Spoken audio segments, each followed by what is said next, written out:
बहाने कब तक बनाओगे बहाने? एक दिन तेरे माँ बाप भी तुझे छोड़कर चले जाएंगे। उनका सपना अधूरा का अधूरा रह जाएगा तुझे कामयाब होते हुए देखने का। तुझे तो बहाने बनाना है। अपने माँ बाप की उम्मीदों से ज्यादा तुझे तेरा मोबाइल प्यारा है। अपने माँ बाप के सपनों से ज्यादा फालतू लोगों के साथ रहना जरूरी है जो तुझे पल भर में छोड़कर चले जाएंगे। लेकिन एक बात मत भूल, तेरे माँ बाप को तुझसे बहुत उम्मीदें हैं, पर फर्क इतना है वो तुझे बोलते नहीं ताकि तेरे ऊपर कोई प्रेशर ना आए।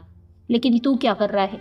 अपनी 2 पल की खुशी के लिए अपने माँ बाप को अंधेरे में डाल रहा है। पता है कि तू भी अपने माँ बाप को खुश देखना चाहता है, उनके सपनों को पूरा करना चाहता है, उनको बड़ी बड़ी गाड़ियों में घुमाना चाहता है। लेकिन तुझे क्या लगता है कि तू टाइम वेस्ट भी करेगा, बहाने भी बनाएगा, कंफर्ट जोन में भी रहेगा, इसके बाद भी तू सफल हो जाएगा? क्या तुझे सच में ऐसा लगता है? तो ये तेरी सबसे बड़ी भूल है। एक बात बताती हूँ, अगर बुरी लगे तो मुझे माफ कर देना, लेकिन जो इंसान सच में अपने माँ बाप की रिस्पेक्ट करता है ना, वो उनकी उम्मीदों को नहीं तोड़ता। उसके लिए अपने माँ बाप का सपना ज्यादा जरूरी होता है, ना कि अपने 2 पल की खुशी।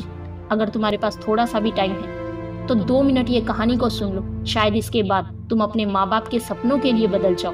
एक 18 साल का लड़का था, वो अपने माँ बाप की बहुत रिस्पेक्ट करता था, उनकी हर बात मानता था। उस बंदे का सिर्फ एक ही सपना था, अपने माँ बाप को खूबसूरत सी जिंदगी देना, उन्हें खुद पर गर्व करवाना। लेकिन उस लड़के की एक बहुत बुरी आदत थी कि वो अपने कामों को टालता बहुत था।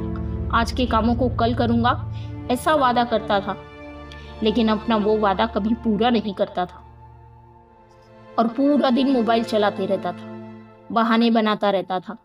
और जैसे जैसे समय बीतता गया वो बहाने बनाता गया। अब उस लड़के की उम्र 23 साल की हो चुकी थी और उसके माँ बाप बूढ़े हो चुके थे, लेकिन आज भी उस लड़के की मोबाइल चलाने की आदत और काम को टालने की आदत नहीं गई थी, और इसी वजह से अपने माँ बाप के लिए कुछ बड़ा नहीं कर पाया। लेकिन एक दिन अचानक से उसके माँ बाप की तबीयत खराब हो जाती है और वो इस दुनिया को छोड़कर चले जाते हैं। लड़के को जब ये पता चलता है वो सुन पड़ जाता है और उसे यकीन नहीं हो रहा था कि वो अब अकेला हो चुका है और अपने माँ बाप के सपनों को पूरा नहीं कर पाया। वो पछताने लगा, फूट फूट कर रोने लगा कि मैं अपने कंफर्ट जोन में ही बैठा रहा, अपनी आदतों की वजह से अपने माँ बाप की उम्मीदों को 2 पल की खुशी के तले दबा दिया। अब वो लड़का बहुत पछता रहा था। लेकिन अब पछताने का क्या मतलब, कामयाब होने का क्या मतलब, वो भी साथ नहीं है जिनके लिए कामयाब होना है। अब कुछ दिन ऐसे ही बीतते गए। उस लड़के को अपने ही घर में एक चिट्ठी मिली जो कि उसके माँ बाप ने लिखी थी उस लड़के के लिए। उस चिट्ठी में लिखा था कि हमें तुम पर हमेशा गर्व रहेगा, हमें तुम पर भरोसा है कि तुम एक दिन जरूर कामयाब होगे। लेकिन चिट्ठी जब तक तुम्हें मिलेगी तब तक शायद ही हम इस दुनिया में होंगे, लेकिन हमारा सिर्फ एक ही सपना है, तुम्हारा कामयाब होना।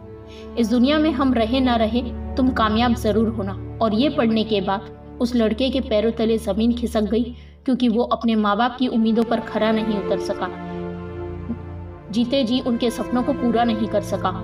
वो और फुट फुट कर रोने लगा और तभी उसने अपने माँ बाप की एक लाइन देखी जो लास्ट में लिखी थी कि हमारे जाने के बाद भी तुम्हें कामयाब जरूर होना है बेटा। लड़का ये लाइन पढ़ने के बाद एकदम शांत हो गया और खुद से वादा किया कि मैं अपने माँ बाप का सपना जीते जी पूरा नहीं कर सका, लेकिन अब बस बहुत हुआ। अब बहाने नहीं बनाऊंगा, डिस्ट्रैक्ट नहीं होऊंगा। अब मुझे अपने माँ बाप का नाम इस दुनिया में करना ही है।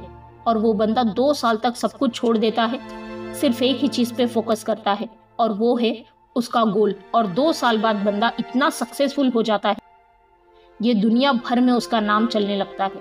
फिर वो अपने माँ बाप के तस्वीर के सामने जाकर कहता है कि मम्मी पापा, मैंने आपका सपना पूरा कर दिया, एक सफल व्यक्ति बन गया। आई होप आप लोग बहुत खुश होंगे। ये कहानी हमें बहुत बड़ी सीख देती है। जिनके लिए कामयाब होना है वो तब तक तुम्हारे पास ही ना रहे जब तक तुम कामयाब हो। तो वो कामयाबी किस काम? आप लोग भी समझो कि माँ बाप से बढ़कर इस दुनिया में कुछ भी नहीं है। अगर मोटिवेशन नहीं मिल रहा है तो एक बात याद रखो, हमारे माँ बाप की वजह से हम इस दुनिया में आए हैं। उनका ये कर्ज तो हम मरते दम तक नहीं चुका सकते, लेकिन हम कामयाब होकर, उन्हें खुशियाँ देकर, उनके सपनों को पूरा करके अपना फर्ज जरूर पूरा कर सकते हैं। लेकिन अब सब कुछ तुम्हारे ऊपर है। अपने माँ बाप का सपना या 2 पल की खुशी डिसाइड आपको करना है। जय हिंद, वंदे मातरम।